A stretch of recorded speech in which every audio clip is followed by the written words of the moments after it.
Você sabe até quando você deve amamentar? No vídeo de hoje do canal Mãe Star eu vou trazer todas as informações para você tomar a melhor decisão. Eu sou a Aline Pedrazzi e esse é o Mãe Star.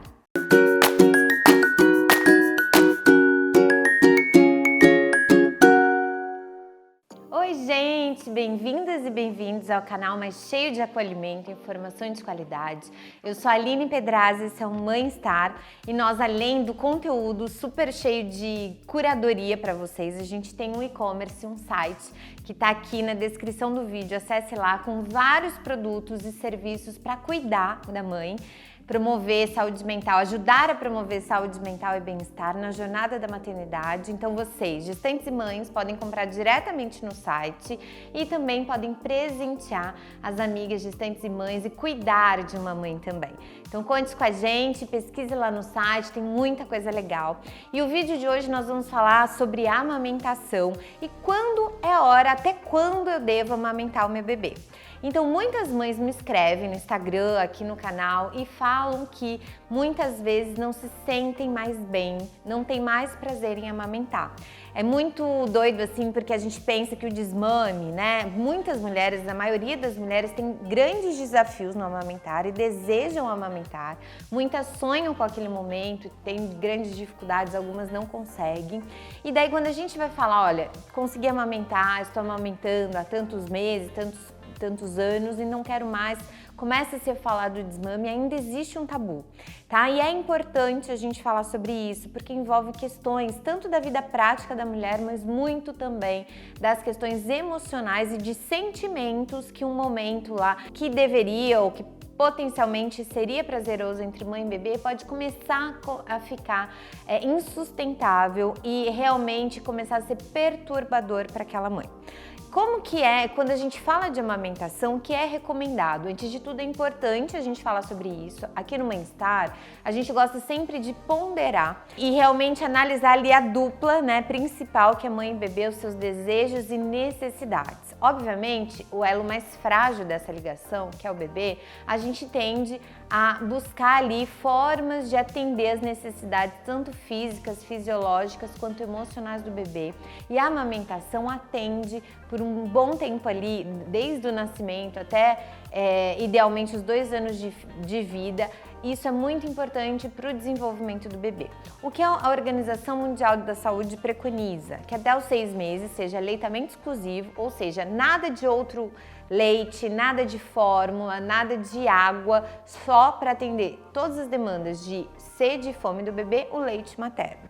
E depois dos 6 meses até 1 ano, a mesma organização preconiza que seja primordialmente o leite materno como alimento principal para aquele bebê e do 1 ano até os 2 anos, o leite materno como complementar. Agora, quando a gente fala em amamentação, tem diversos fatores envolvidos ali. Se a mãe realmente consegue ter aquela disponibilidade para o bebê, a gente está numa realidade de mais de 11 milhões de mães solo no Brasil, que muitas vezes não tem um trabalho formal, que precisam deixar o bebê com alguém ou deixar numa creche para poder trabalhar, que não tem condições às vezes de ter a bomba extratora para tirar o leite, não tem onde armazenar, fica 2 horas no ônibus para carregar aquele leite materno, tem outras demandas e necessidades básicas que nem consegue pensar exatamente em manter esse aleitamento materno. Então, antes de tudo, eu sempre gosto de falar o quão importante é uma política, né, de saúde pública mesmo, que a gente consiga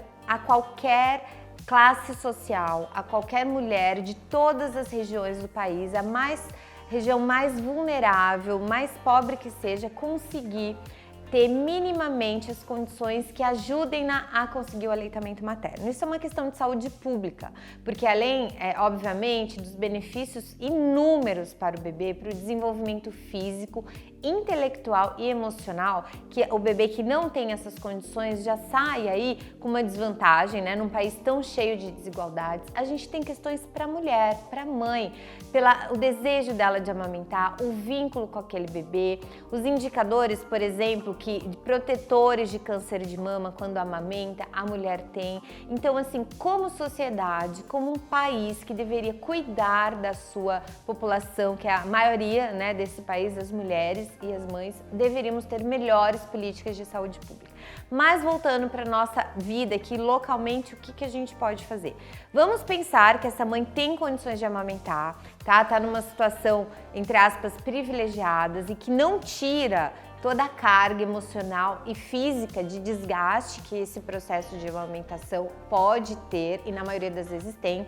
Mesmo a pessoa que mais ama amamentar, que é o meu caso, a gente tem um desgaste muito intenso, exaustão mesmo, porque além de você produzir todo o alimento e toda a bebida e comida, entre aspas, que o seu bebê vai consumir, pelo menos nos 6 primeiros meses, isso é qualquer hora do dia e da noite, tá? A gente tem preconizado aí que a livre demanda, que é quando o bebê precisa mamar a qualquer momento que ele desejar, é preconizado que até os 6 meses seja assim, para regular e atender adequadamente aquela necessidade do bebê. E o mamar não é só alimento, né? Não é só para matar sede, ele tem uma questão de regulação emocional envolvida, de proteção, de segurança, de diminuir a ansiedade daquela criança, ajuda a regular os hormônios, né? A sucção, a gente inclusive tem um vídeo no canal explicando bem sobre isso, depois dá uma conferida lá. Então tem inúmeros pontos a serem observados, mas voltando ao ponto de que nós do bem-estar a gente entende, a gente não é super pragmático e totalmente taxativo em como a mãe deve agir, a gente entende que tem que ser analisada a realidade daquela mãe e daquela criança e aí sim chegar na melhor equação na balança, porque se a mãe está tendo perturbações, está ficando extremamente irritada, desgastada, ela tem mais raiva, entre aspas, daquele momento com o bebê do que prazer, pode ser que ela também não tenha prazer, mas ok amamentar. A partir do momento que aquilo fica ruim, fica complicado para ela realizar e tem mais prejuízos do que benefícios, é muito importante que ela reveja aquilo. E aí alguns pontos que eu coloco aqui para vocês. A livre demanda, às vezes, ela se prolonga e o que a gente tem que entender é que não é necessário que seja sempre, desde que você amamente, seja sempre livre demanda. É importante que essa mãe observe o que está deixando que ela fique perturbada. São muitas vezes que o bebê mama, ele demanda toda hora. São momentos que ele a incomoda em atividades que ela não gostaria de ser interrompida, ou ela é impedida de sair, ter momentos livres fora, sem o bebê, porque ninguém consegue fazer o bebê dormir sem o mamar. Enfim, a gente recebe aqui no Bem-Estar dezenas de milhares de queixas relacionadas à amamentação. O que eu sempre falo é, muitas vezes, se você regular a mamada, né, regular os momentos que o seu bebê vai mamar, isso considerando depois dos 6 meses, depois que passou aleitamento exclusivo, pode ser que essa fase melhore aí para você e você consiga sustentar de uma forma saudável essa relação e essa amamentação por mais tempo. Então, por exemplo, vamos supor que você não aguenta mais ter que dar mamar de 2 em 2, de 3 em 3 horas, seu bebê já tem 10, 12, 11 meses, tá? Mas você fica em casa, o meu caso é o home office, com as crianças, seu bebê talvez ainda não vá para a escola, você está ali disponível e ele mama a qualquer necessidade que não é atendida. Então, o primeiro ponto é observe-se como você está atendendo a real necessidade do bebê. Se você está atendendo como primeira opção com o seio, né, com o mamar, porque talvez tem outras necessidades ali que você pode suprir sem dar o seio. Mas eu sei, e não se sinta culpado, porque inúmeras vezes eu faço isso ainda, tá? Que é utilizar o seio a nosso favor de uma forma imediatista. Então, seu bebê tá chorando, você tem uma reunião e precisa que ele pare de chorar, você vai lá e põe no peito. Seu bebê tá chorando e você tem que fazer alguma coisa rápida ou tá no telefone, você vai lá e põe no peito. E às vezes ele tá entediado, às vezes ele tá com sede, às vezes ele quer brincar, às vezes ele tá com sono, enfim, N motivos. Começa a observar o quanto você coloca esse bebê e atende qualquer outra necessidade do bebê com o seio. Isso acontece não raras às vezes, eu tenho que te contar que infelizmente você vai ter que mudar essa atitude. Ah, mas meu bebê já está condicionado a ir pro peito. Ok, os bebês aprendem. Gente, tudo na vida a gente se adapta, nós seres humanos, alguns mais facilmente, outros menos, mas o que você ensinar para a sua criança, para o seu bebê, ele vai se adaptar. Sem choro? Muito dificilmente sem choro. Porque tudo que se tira, né? Obviamente você vai ser gentil, você vai explicar. Mesmo o bebê com 1 ano, às vezes não fala, né? Com 1 ano, quase que todas as crianças ainda não falam. Você verbaliza, você explica que eles vão entender. E você pode regular a mamada. Você procura, quando ele vem buscar o mamar, atender essa necessidade de uma outra forma, tentar entender qual a real necessidade que esse bebê tem. Outro ponto é você fazer combinados com a sua criança de quantas vezes ao dia ele vai mamar. Obviamente que a criança não vai saber, eu vou mamar 4 vezes, mamei 1, faltam 3. Não, então de uma forma visual, você pode fazer um combinado com ele. Ou você pode condicionar, olha, filha, filho, a gente vai mamar, você vai mamar quando o sol nascer. Ou você vai mamar antes de dormir. Ou só quando o sol nascer e antes de dormir, tudo bem? Ou quando o sol nascer, antes de ir para a escola e antes de dormir, tudo bem? Então faz esses combinados e tenta ser... realmente seguir os combinados, senão a criança também vai ficar confusa. E obviamente ela vai pedir em outros momentos, como estava acostumado todo esse tempo atrás. Então você vai ter que ser criativa e se esforçar e não utilizar o seio a seu favor para silenciar uma necessidade da criança. Tá, agora vamos falar de casos de amamentação prolongada, tá? Meu caso, a Pietra tem 2 anos e 4 meses. Ela ainda mama e eu não regulei mamadas a não ser à noite. Eu fiz o desmame noturno, ela não mama à noite e aí eu realmente tenho um privilégio de ter um marido em casa, né, que não é a realidade, e não só de ter em casa, e ele assumiu à noite para eu não pegar a Pietra quando ela está chorando e quer mamar. Muitas vezes é só a mãe que consegue atender essa necessidade emocional, só que depois que o pai se dispõe, ou alguém, outra pessoa se dispõe e conquista e começa a encontrar essa melhor forma de atender uma necessidade emocional da criança, ela não está com fome, ela não está com sede, está considerando isso. No meu caso, a Pietra já tinha mais de 2 anos quando a gente decidiu pelo desmame noturno e ela acordava 5, 6 vezes para mamar. Foi a coisa mais importante que eu fiz nos últimos tempos pela minha saúde mental e pela saúde mental da minha filha e pela saúde completa, global da minha filha. Inclusive, eu não posso garantir, mas eu suspeito que ela está adoecendo menos, embora a gente esteja numa fase muito complicada, em junho, cheio de vírus, todas as crianças ficando doentes, porque o intervalo de tempo maior que ela ficou sem adoecer nos últimos, no último ano.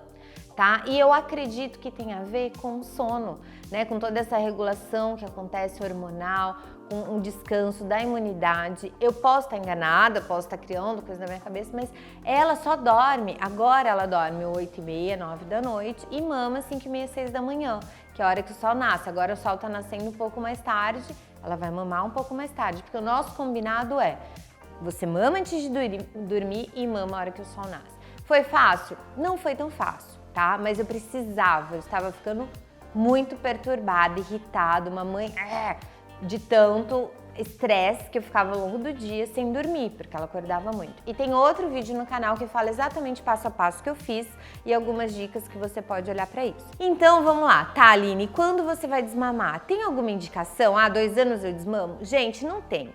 Tem algumas linhas aí que falam dessa amamentação prolongada que pode deixar a criança mimada, que pode... Não tem nada provado nesse sentido. O que a gente sabe, cada vez mais entende, que o apego é muito mais benéfico do que outra coisa, tá? A criança, ela fortalece as redes neuronais, ela fortalece o vínculo, ela se sente mais segura. Então, fique tranquilo que você não vai trazer prejuízos à sua criança se você amamentar de forma prolongada. Obviamente, de novo, você tem que ponderar essa relação. Eu amo amamentar, amo. Só que eu não aguentava mais amamentar à noite. Eu fiz o combinado e fiz o desmame noturno. Praticamente, de dia, a Pietra faz o aleitamento sob livre demanda. Pra mim, ainda está tudo bem. Tem dias que eu me irrito, mas eu tenho que me segurar porque eu não mudei, eu não expliquei nada pra ela, eu não mudei a regra do jogo. Eu acho que é uma relação dupla que deve ser respeitada. Mas quando não estiver bom pra um dos lados, ou quando ela decidir não quero mais mamar, assim como foi o desfraude, e aqui fazendo um spoiler, vai ter um vídeo incrível de desfraude, fiquem ligados aí nas próximas semanas.